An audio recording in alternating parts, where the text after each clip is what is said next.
থাকিলে স্মরণ হয় না মরণ। বিপদ আসে না আশেপাশে, ঈশ্বরে থাকিলে স্মরণ। ন্যায়ের পথে হাঁটলে পরে অকালে আসে না মরণ। Hello guys, welcome back to my channel. আশা করি আমার পরিবারের সবাই ভালো এবং সুস্থ আছে, আমিও বেশ ভালো আছি।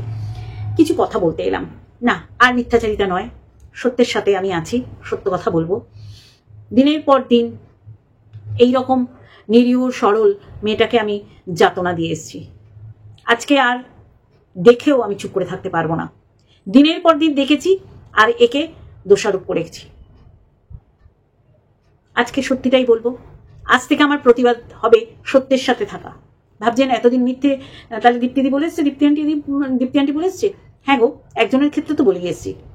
যা দেখেছি তা বলিনি, যা দেখতে পাচ্ছি না তাই বলেছি। তা শুরু তো করবোই, শুরু যখন করেছি শুরুটা শুরু থেকেই করবো।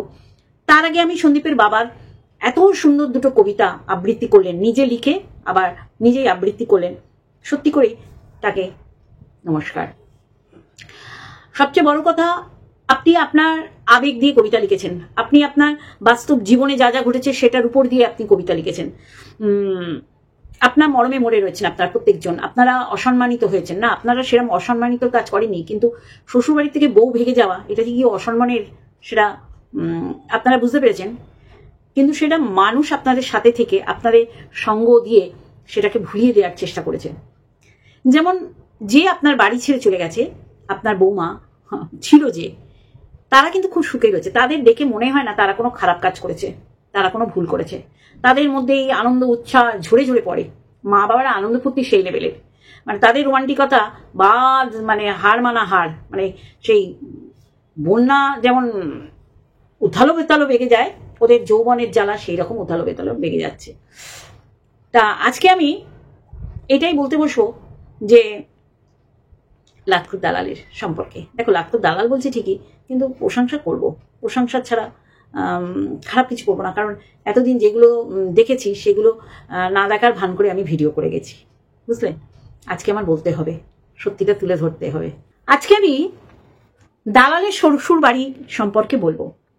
প্রতিনিয়ত আমরা দালালকে বলতে শুনেছি যে তারা অত্যাচার করেছে, তার জোরে কথা বলা মানেনি, তার এত ভালো গুণ গান গাওয়া সেটাকেও তারা কখনো অ্যাপ্রিসিয়েট করেনি, ভুল ধরেছে, সবসময় বলেছে তারা পারফেক্ট, ও পারফেক্ট না, সেটা ওর পুটুক করে হাসি পেয়েছে।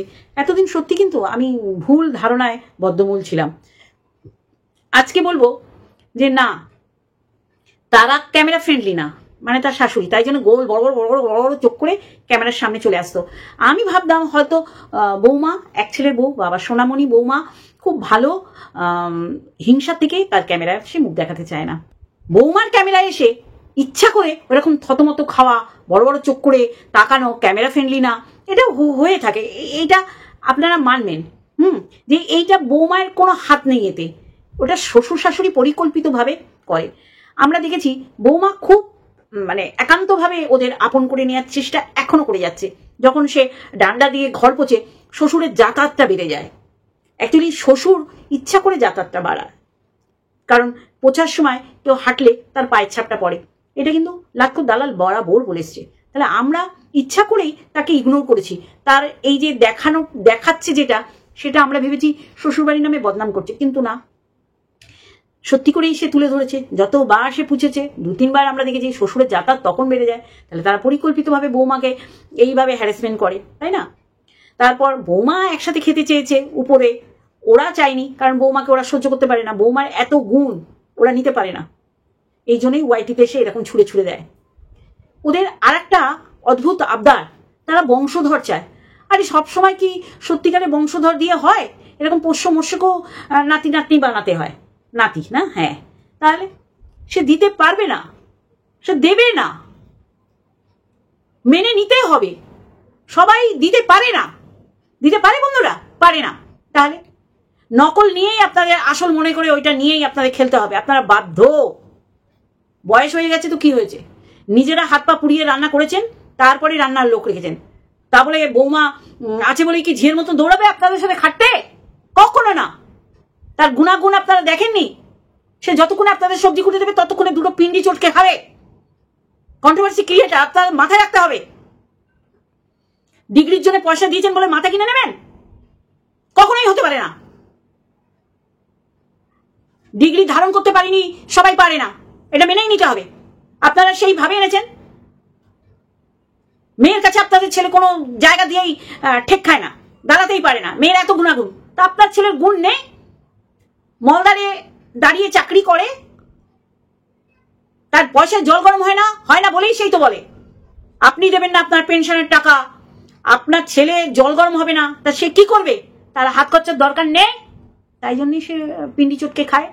প্রত্যেকটার পিন্ডি বার করে এনে চটকে চটকে গপ করে খায়। এটাকে আমি কখনো খারাপ দেখি না, কারণ তার পেটের গন্ডগোল, সে পিন্ডি খেয়ে ঠিক থাকে, অন্য কিছু খেলে তার পেটের সমস্যা দেখা দেয়। চরিত্রবান বউ এনেছেন, সেটা মানতে আপনাদের কষ্ট হয়। যার প্রথম ওয়াইটিদের জার্নি হচ্ছে চরিত্র নিয়ে কাটাছেড়া করা, সে মৌমিতা বসাক হোক আর কণিকাদের হোক। আমরা দেখতে পাইনি আমাদের ব্যর্থতা, আমাদের চোখের ছানি, ও দেখতে পেয়েছে। এমএসএল এর প্রত্যেকটা ফিমেল ক্যারেক্টারের চরিত্র খারাপ। কাঠি গুঁজে দিচ্ছে সন্দীপ, ভেরি ব্যাড। তুমি কাঠি কোথায় গুঁজে দিচ্ছ? দাঁতে গুঁজতে হবে গোজার জায়গায়, যেটা লাটখোর দালাল গোজে। প্রত্যেকটা দেখো, নিজে গুঁজতে পারে না তো কি হয়েছে, নিজে গোজাতে পারে না তো কি হয়েছে, নন্দাই নাঙ্গির নন্দাই দিয়ে গোজায়, ওদিকে ভাসুর দিয়ে ভাইয়ের বউকে গোজায়। এইগুলো হচ্ছে গোজানো। তুমি কি কাঠি দিয়ে ফোকলার দাঁতে গুঁজছ? ওতে না ফোকলা আরাম পাবে, না তুমি আনন্দ পাবে। তা ফোকলার জায়গা মতন গুঁজছে, তুমি আবার কাঠি দিয়ে কি গোজাগুজি করতে যাচ্ছ? তোমার সাথে আর নেই, তোমার সাথে আর নেই। দেখে শেখো গুঁজতে হয় কোথায় কোথায়। একটা নারীকে স্বামীও গুজছে, আবার বাড়ির পুরুষও গুজছে, সেই গোজাগুজিতে এ সাপোর্ট করে। শুধু সাপোর্ট করে না, কারো কারো প্যান্টের মধ্যে মুখ গুজে থাকে। তুমি পারো না, তোমার ব্যর্থতা। হ্যাঁ, তোমার বাবাকে তুমি শিখিয়ে দিয়েছো, তোমার বাবা সেই অনুযায়ী কবিতা আবৃত্তি করছে। এক হাতে তালি বাজে না, যেটা বারংবার তোমরা দেখিয়ে এসছো। সন্দীপদের বলছি, দু হাতেই তালি বাজে, আর সেটা লাক্ষর দালালের পরিবারে হয়। লাক্ষর দালাল ধৈর্য সহ্য, একটা ভদ্র সভ্য রুচিশীলা একদম দারুণ মেয়ে, তারা তার গলার আওয়াজে কান ঝালাপালা হয়ে যায়, সেটা তাদের ব্যর্থতা। তারা চিৎকার করে কথা বললেই তারা অবজেকশন জানায়, তারা খারাপ, তারা লাঠি মেরে নিচে নামিয়ে দিয়েছে, তারা খারাপ। এ তো আর ভেগে আসেনি এর বরের সাথে, ওর বর দেখে শুনে এনেছে এরম গুণের কাকড়াকে। সেটা তোমাদের মানতে কষ্ট হচ্ছে। তোমার বাবা তোমার দিদিকে, তোমার মা আর তোমার বাবা তাড়িয়ে দিয়েছিল, ও না নিয়ে গেলে তোমার দিদির ওখানে মৃত্যু হতো। এটা তোমাদের ব্যর্থতা, তাই কি না? এটা তোমাদের ব্যর্থতা। তাহলে এটা তোমার দিদি বলেছে, তোমরা বলনি, তোমরা লজ্জা পেয়েছো, তাই না? যেমন লাক্ষর দালাল বোঝাচ্ছে বারংবার যে আমার শ্বশুর শাশুড়ি খারাপ, যার নামে বিয়ের কার্ড আসে সে গিফট দেয়, আমরা দিই না। এটা তো ঠিকই বলেছে, কিন্তু আমরা খেতে যাই। বয়স্ক মানুষ দুটোকে সবজি কেটে দেওয়ার বদলে অন্যের গোষ্ঠীর পিন্ডি চটকে গদ করে গিলি। বিধবা পাপ বাবা, বিধবাও আবার দেখতে পারে না, ও সধবা দেখে। আবার বিধবা যারা হয় তাদের বিধবা দেখতে পারে না বলে তাদের আবার বিয়ে পিড়িতে বসে বেনারসি পড়ে। তাহলে এই তো গুণ আছেই, এটা তো তোমার মানতে হবে। গানের গলা দারুণ, গান দিয়ে শুরু করে মৃত্যু দিয়ে শেষ করে, গান দিয়ে শুরু করে মানুষের পিন্ডি চটকে খায়, গান দিয়ে শুরু করে বিধবাদের সধবা করে, একজন বিবাহিত নারীকে দুটো পুরুষের সাথে শুয়ে দেয়। ব্যর্থতা তাদের যারা এইগুলো গ্ল্যাডলি নিতে পারে না, ঠিক আছে? যারা নিতে পারে না। বৌমা হয়েছে সর্বগুণে গুণান্বিত, নুন দেওয়ার জায়গা নেই। এইবার আপনারা যদি আবদার করেন যে এই শাশুড়ির সাথে চা খাওয়া দেখা, এই শাশুড়ির সাথে খাচ্ছিস দেখা, সে একবার কোনো সময় দেখিয়ে ফেলেছিল শাশুড়িকে খেতে খেতে ডান হাতে দিচ্ছে, রুটি ছিঁড়ে দিচ্ছে, এটো হাতে দিচ্ছে। এই এত দেখলে হবে না, ওই যে রুটি দিয়েছে এইটা ওর শাশুড়ির ভাগ্য ভালো। তারপর আপনার এরকম আবদার করলেও তো দেখাবেই। সে কারেন্ট দেখাতে পারেনি, 2-2.5 বছরের পুরনো দেখিয়েছে, এটা তো আপনাদের মানতেই হবে। বসে তো খেয়েছে, অ্যাটলিস্ট সেটা 2 বছরের পুরনো হোক, খেয়েছে তো। তাহলে শাশুড়ি শ্বশুর অক্ষম মানিয়ে নিতে, এত সুন্দর বউ। চুল কম তাও নিয়ে এসছে, চুল বেশি থাকলে চুলকার কবেকার অন্ধকার বিদিশার নেশা, এরকম ওর শ্বশুরও করতো, শ্বশুরের ট্যালেন্ট নেই কি করবে, তাই না? বৌমার আছে, বৌমার ট্যালেন্ট আছে। আজকে আপনারা একটা গুণী মেয়ের প্রশংসা করবেন না, এটা আপনারা হিংসা থেকে করছেন। একটা মেয়ে গান দিয়ে শুরু করে, তার ভিডিও মানুষের মৃত্যু মিছিল দিয়ে শেষ করে, শ্বশুরের সাথে বৌমাকে শুয়ে দেয়, ভাসুরের সাথে ভাইয়ের বউকে, ছেলের বৈশির সাথে মাকে, হ্যাঁ, বিকলাঙ্গ সন্তান জন্মিয়েছে শ্বশুরের সাথে। এইগুলো এক ধরনের গুণ। সেই গুণ আপনাদের না থাকলে আপনাদের ব্যর্থতা, এটা ওর কিছু না। ওর কিছু না, এটা মনে রাখতে হবে। দিনের পর দিন একা আছে মেয়েটা, আপনারা ওর পিছনে লেগেই রয়েছেন সবাই মিলে। ওই তোমার শাশুড়ির সাথে চা খাওয়াও, দেখাও কোথায় একসাথে আছো। বাধ্য হয়ে বেচারা তাদের সম্পর্ক তুলে ধরলো, যদিও 2 বছরের পুরনো, তাও আপনারা দেখতে বাধ্য। তাহলে এত গুণ নিয়ে মেয়েটা বিচারণ করে বেড়াচ্ছে একা, যদিও তাতে কি হয়েছে, একা থাকা যায় না? পোষ্যকের নাতি বানিয়ে নিতে হবে ওর শ্বশুর শাশুড়ি। সবসময় প্রোডাকশনে যে সবসময় কি বলবো কার্যকারিতা থাকবে, সেটা কেন? কেন সেটা? ওর গুণে নুন দেওয়ার জায়গা নেই। বড় আয়া বানাবে না, ওর ভালো লাগে না। শাশুড়ি বড় আয়া, তারপরে বেবি সিটার, ও চায় না, ওর কষ্ট মনে। এই জন্য ও ত্যাগ দিয়েছে যে না, আমি বংশধর আনবো না, আর এদের আমি বড় আয়া আর বেবি সিটার বানাবো না। প্রতিজ্ঞাটা তো ভঙ্গ করেনি, প্রতিজ্ঞাটা তো রেখেছে। ভীষ্মর পরে এর নাম উচ্চারিত হবে সকলের মুখে মুখে। বাহ, কণিকা বাচ্চার জন্ম দিয়েছে, কণিকার ননদের মেয়ে ছোট আয়া, বানাতেই হবে। ছোট আয়া বড় আয়া, ও বানায়নি, ও দরকার পড়ে না, ও কষ্ট পেয়েছে, শাশুমাকে বানাবে না। আপনারাও সত্যি করে সম্মান দিতেই হবে, এরম কোনো কিন্তু দাসখত লিখে দিয়ে আসেনি যে সম্মান দিতে হবে, যেটা ক্যাটাকুরানি করেছে। সম্মান কিসের? শ্বশুর বাড়িকে সম্মান। সব সময় নোংরামো করবে, নোংরামো করলেই বেঁচে থাকা যাবে লোকের মুখে চর্চিত হয়ে। সত্যি আমার অবাক লাগে, আপনারা এই নিরীহ গো বেচারা, এই মহিলাটা উপর আপনাদের নজর, একে সমালোচিত করেন আপনারা আপনাদের ভাষার মাধ্যমে। সমালোচনার কিছু নেই তো, এরও ট্যালেন্ট কুটকুটকে বলা। ও শ্বশুর শাশুড়ি দেখতে পায় না তাদের অক্ষমতা, আর সবসময় বংশধর দিতে হবে, এরকম অন্যায় আবদার খুব অন্যায়। ও দিত, ও বলেছে না, আমি আয়া বানাবো না আমার শাশুড়িকে, আর চাকর বানাবো না আমার শ্বশুরকে। যার জন্য ও করেনি ভীষ্মের প্রতিজ্ঞা। ভীষ্মের পর ভীষ্মের রিলেটিভে এ প্রতিজ্ঞা করেছে যে না, আমি বড় আয়া ছোট আয়া বেবি সিটার কখনো বানাবো না, যেমন আছে তেমন থাকতে হবে।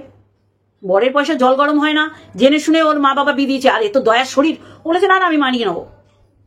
তারপরেই সে এসেই তাদের সাথে আদায় কাজ করার সম্পর্ক। এইটা আমি দোষ দেখি না ভাই, এইটা আমি দোষ দেখি না, কখনো দোষ দেখি না। 1 বছর টাচ করিনি, একটা মাস সে ওর কি বলে ওটাকে, গার্লস প্রবলেমের জন্য 1 বছর টাচ করেনি। কিন্তু সেটাও ক্যাতাকুরানি কিন্তু বলে দিয়েছে, এটা ক্যাতাকুরানির ব্যর্থতা, যে ক্যাতাকুরানি বলেছে আমরা প্ল্যান করে বেবি নিয়েছি। 1 বছরের পর 1 বছর চুটিয়ে যা ইন্ডুগুলুগুলো করার দরকার সেটা পরেও কথা হেঁটে গেছে, সেটা হতে পারে। মানুষের মুখ হবে পিছলে যাবে, আমরা আর ভগবান নই না।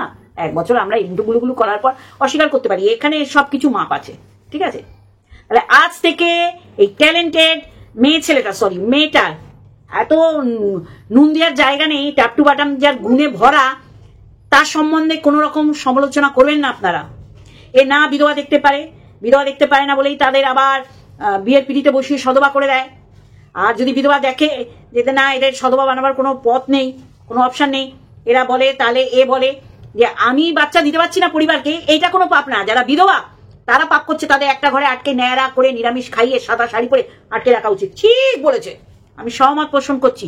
আজ থেকে ভাই আমি তো নেই, আমি এই লাটখোর দালালের পক্ষে। লাটখোর দালাল দিনের পর দিন দেখিয়ে এসছে, শ্বশুর শাশুড়ি ভয় পেয়েছে দর্শকের সামনে এসে ওকে অত্যাচার করতে, কিন্তু তলে তলে করে তো, তলে তলে করে বলেই তো বলতে পারে। তাহলে শ্বশুর শাশুড়ি পায়ের উপর পা তুলে খাবে আর একে অবিচার অন্যায় করবে? এ 3 বেলায় 3-4টে ভিডিও দিচ্ছে, পয়সা ইনকাম করছে, খিস্তি খাউর করে, পরের গোষ্ঠী উদ্ধার করে, ছেলের সাথে মেয়েকে শুয়ে দিচ্ছে, বাবার সাথে মেয়েকে শুয়ে দিচ্ছে, এই করে। এটা তো ওদের দেখতে হবে। ওর রান্নাটা ওরা করে না, ওদের দোষ। বিয়ে করে এনেছে বলে কি সব মাথা কিনে নিয়েছে? ঝি হয়ে থাকতে হবে? হ্যাঁ, ক্যাটাকুরানি ঠিক করেছে, বেরিয়ে গেছে। বাবা, যেটা যখন দরকার সেটা করতেই হবে। আগে পেটের খিদের থেকে শরীরের খিদে আগে, সে বাচ্চা থাক আর না থাক। এই জন্যই তো বাবা, এই জন্য লাটখোর দালাল বলেছে না না, এই রকমের জন্যে আমি বাবা বড় আয়া আর বেবি সিটার বানাতে পারবো না, ঠিক আছে? যার জন্য তাই এইটুখানি বললাম, অবশ্যই করে মনে পড়লে বলবো।